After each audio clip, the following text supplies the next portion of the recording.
Квадратный ролик.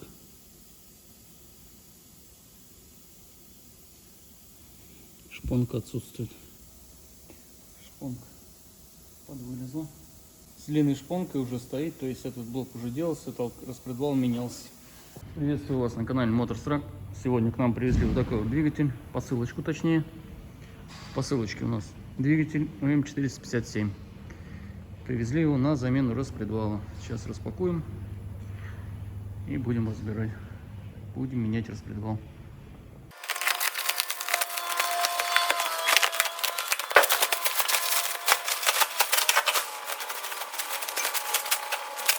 Ковали, конечно же, на ура, выручку. Все как положено. Но двигатель еще и грязный. Надо бы его, наверное, мыть.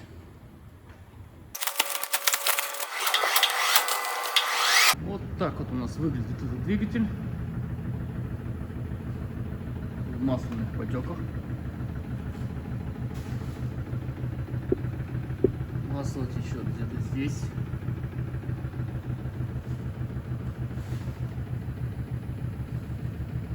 Сцепление, видимо, менено. Лук. Сейчас мы скинем сцепление и отвезем на моечку весь сам двигатель. Попробуем его помыть хотя бы. Так, друзья, вот снял сцепление. На самом деле, да, диск новый, корзина новая, но маховик очень старый. Здесь борозды на маховике. Очень глубокие трещины. Ну и даже подшипник не менен. То есть подшипник тоже шелестит. Но трещины очень-очень уже большие. Маховик необходимо менять. Так, друзья, двигатель у нас, ну, не скажу, что помыли. Сполоснули. С большего немного грязи отбили. Приступим мы к разборке. Сейчас мы скинем поддон, который стоит уже на герметике. Скинем поддон, поставим его на козлики вот на эти вот и будем разбирать перед и зад. Поехали.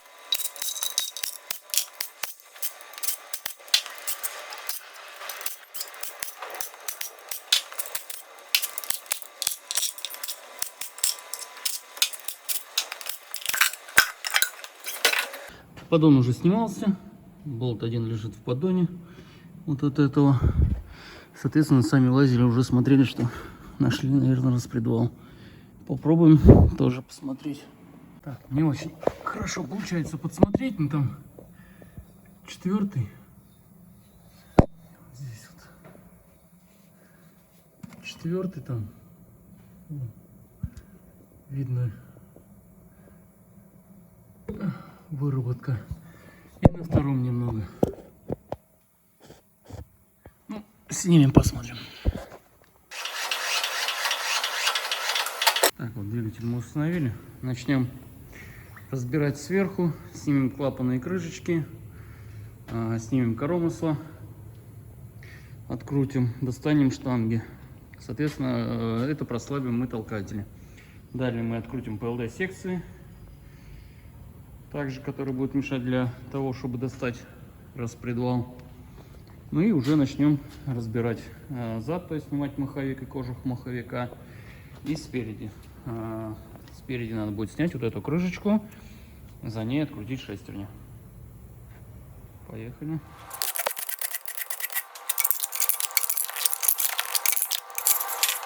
Так, сняв клапаны и крышечки, сразу же смотрим по винтам. По винтам можно определить проблему. В данный момент я вижу на втором цилиндре, второй цилиндр, вот, вкручен винт больше всех остальных. Здесь выкручен больше на пятом. Но в первую очередь бросается в глаза именно вот этот впуск.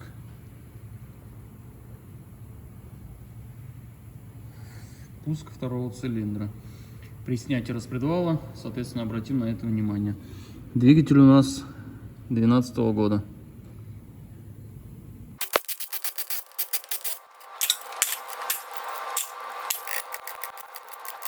Открутил я трубки топливные от ПЛД-секции на форсунке. Теперь нам надо открутить вот эту трубку системы охлаждения, штуцер и болтик. Затем откручиваем проводку ПЛД-секций, откручиваем сами ПЛД-секции и извлекаем их.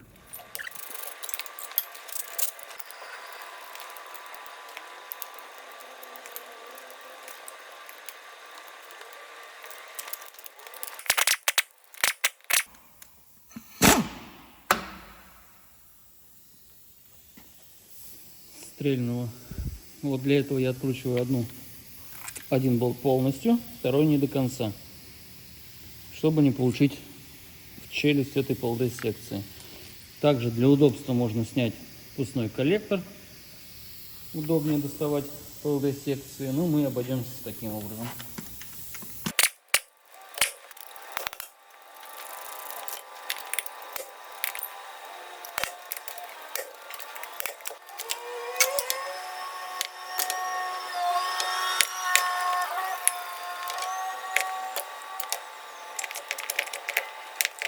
Так, полдехин достали. В принципе, они все без повреждений. Мы сейчас их подпишем.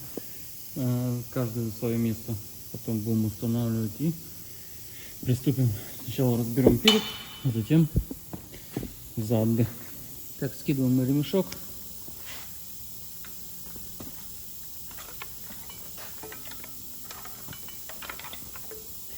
И откручиваем приводы из комофты. Далее откручиваем демпфер.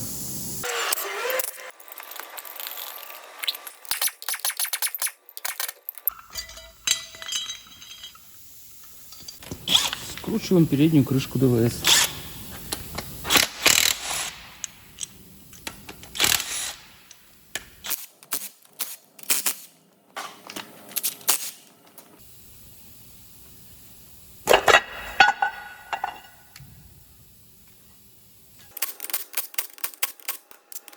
Открутили шестерню, сняли. Теперь переходим на зад двигателя. Нам будет также необходимо снять компрессор, так как из-под него там где-то масло текло. Заодно снимем компрессор и снимем маховик. Сейчас начнем маховик, сапун и затем компрессор.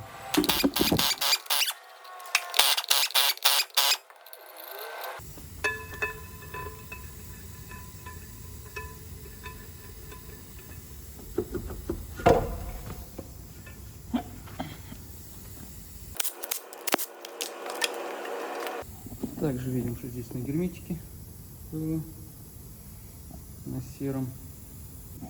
Также видим здесь тек сальник. Все в масле.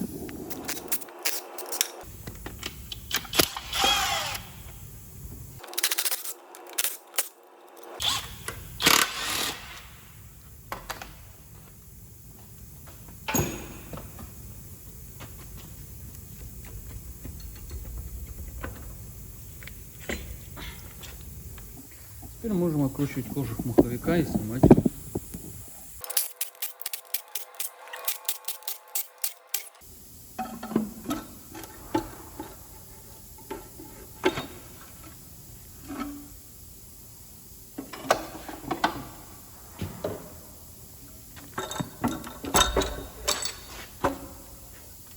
Вот, собственно, разобрали двигатель для снятия распредвала.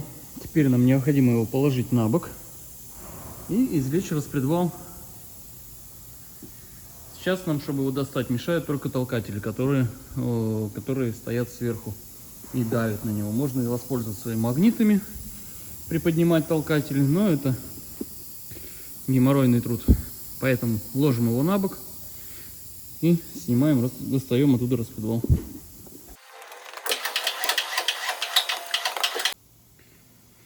Так вот установили двигатель, боком положили его. Теперь достаем шестерню, проворачиваем распредвал, чтобы он толкатель оттолкнул. Достаем.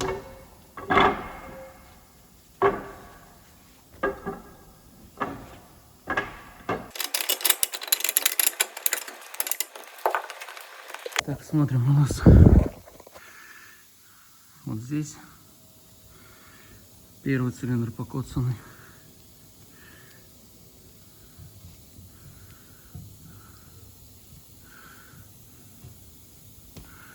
Как ни странно, второй нормальный. Здесь дефекты.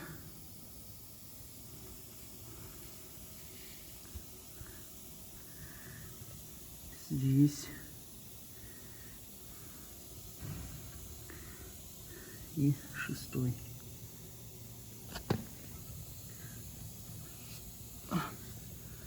На шестой сейчас будем обращать больше внимания по толкателям. Достаем теперь толкатели. Ой, он тут разбитый совсем. И он вращался уже вокруг своей оси и разбил его в блоки. Сейчас достану, покажу.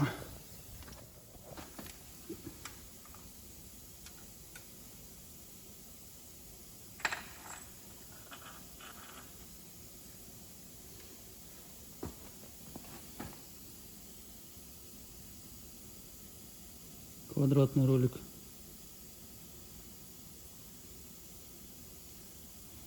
Шпонка отсутствует.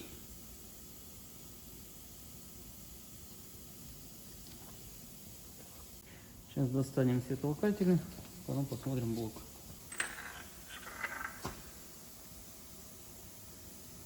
Толкатели еще старого образца стоят.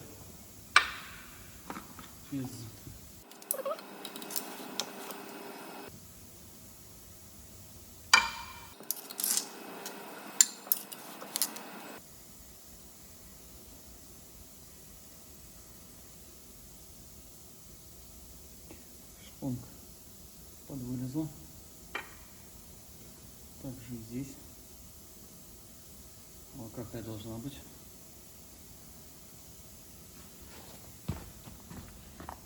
Вот так вот она должна быть. Вот так вот она на самом деле.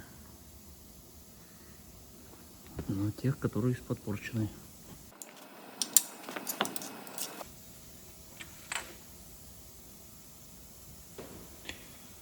Вот так поворот.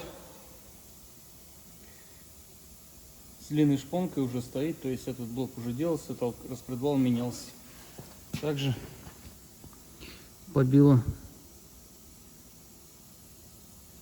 толкатель, хоть и с длинной шпонкой стоит.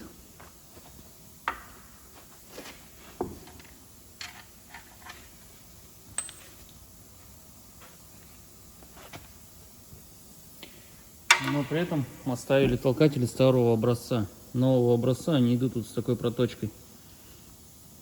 Это вот с длинной шпонкой, который один есть. Вообще с длинной проточкой идут. А поставили старого образца, то есть здесь видна выработка, как он подклинивал.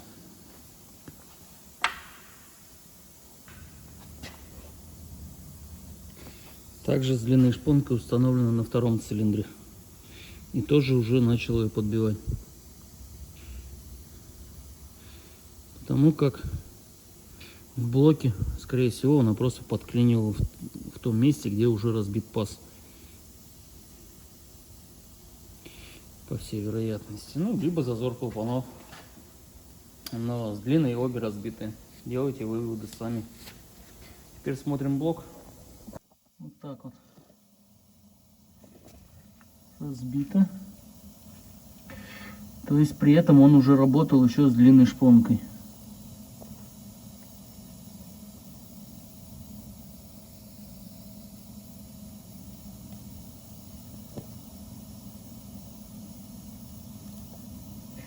Сейчас посмотрим. Это пятый цилиндр. Вот так вот. Сейчас попробую показать. Вот у нас разбито.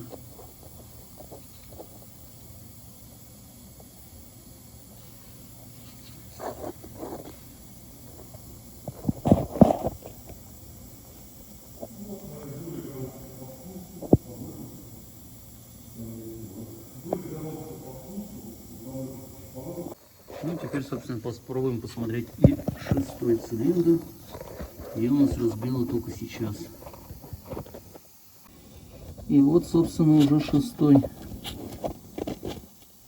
Шестой разбит еще сильнее.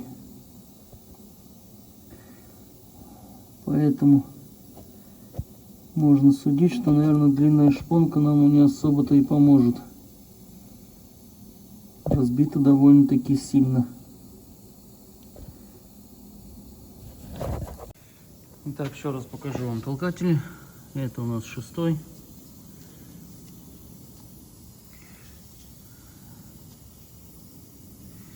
И остальные. Вот у нас толкатель разбивала. Вот у нас толкатель с длинной шпонкой, который тоже начал повреждаться. Тут стоит теперь вопрос, надо уточнить. То есть это все по выпуску, я так понял. Ну, чаще всего они и страдают по выпуску из-за увеличенных зазоров. Длинная шпонка, разбит толкатель, разбит ролик. Можно еще сделать росточку паз с другой стороны, но мы рекомендуем только замена блока на исправный абсолютно.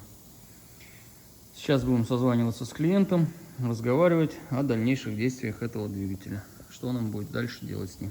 Итак, созвонился я с владельцем данного этого двигателя. Рассматривает он либо покупку другого двигателя, либо замену блока, либо поставить так, как есть, то есть, ну, поменять опять длинную шпонку.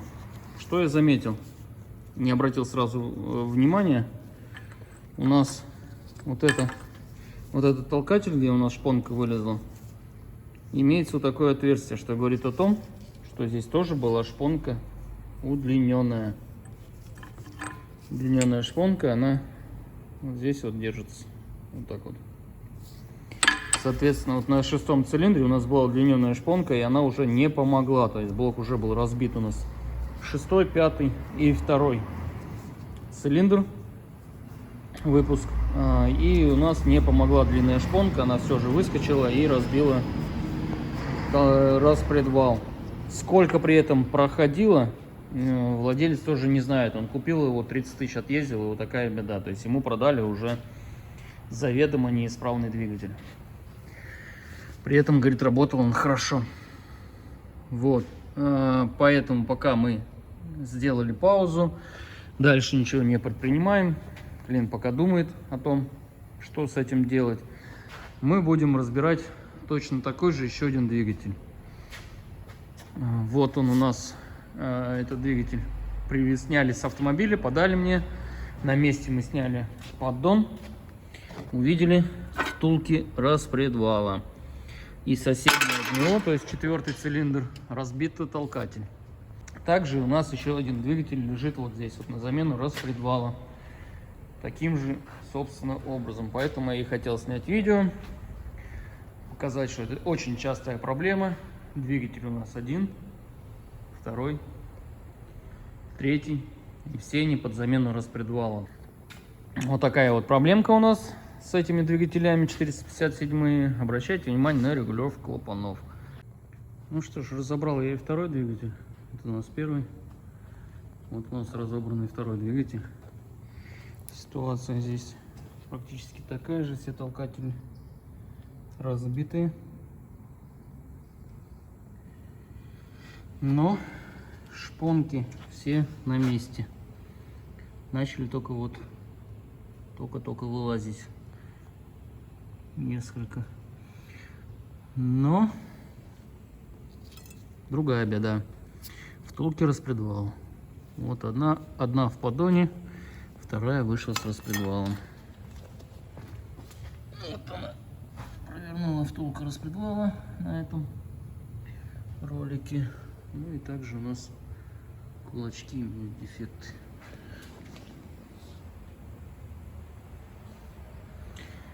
Что с этим блоком его судьба, тоже непонятно.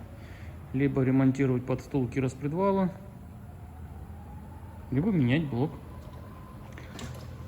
Будем общаться с клиентом. Это второй двигатель за сегодня. А теперь будем приступать к сборке вот этого запчасти, на него только пришли. вот так вот.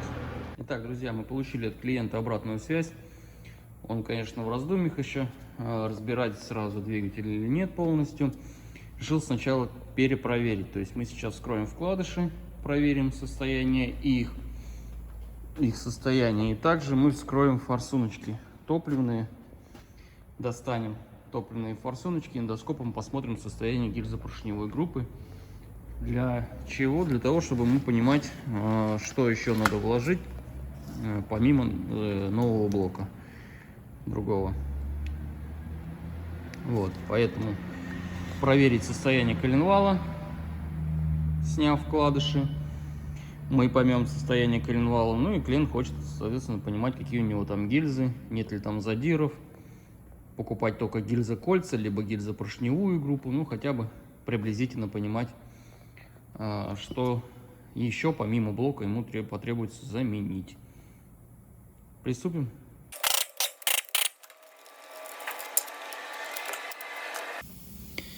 Вкладыши у нас имеют потертости, вот такие.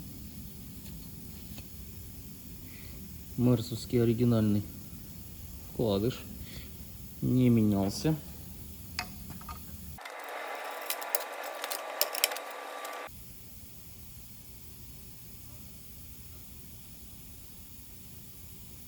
Ну, естественная выработка.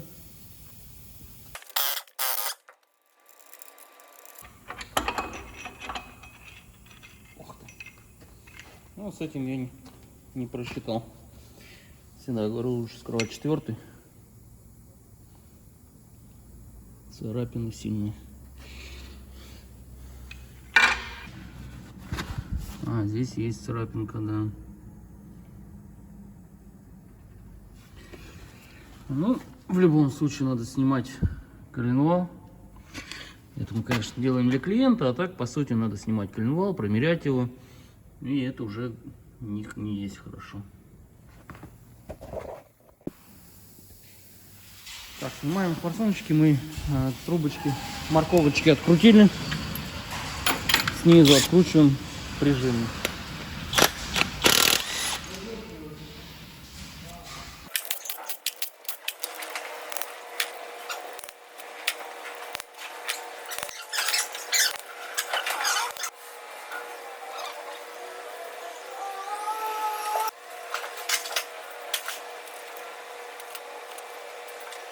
Задиры на 5-м цилиндре.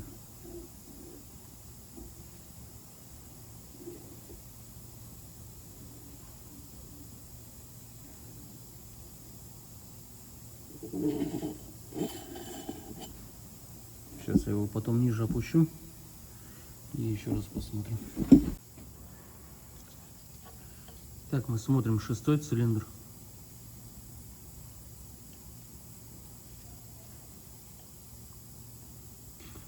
Вот поршень край. У нас хон-сетка хорошая. Небольшие царапинки. И вот жаровый пояс. Вот этот вот он. Вот в таком вот виде. Ну, сама рабочая часть.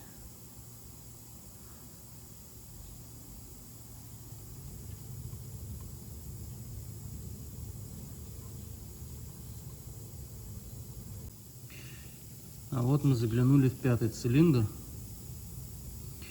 И у нас тут уже имеются вот такие задиры.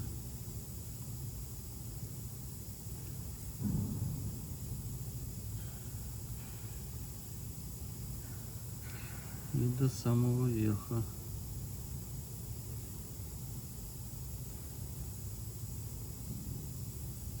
Здесь вот хон-сетка видна. Вот, поворачиваю в бок, у нас сильные задиры. Можно сказать, на пол гильзы задрано.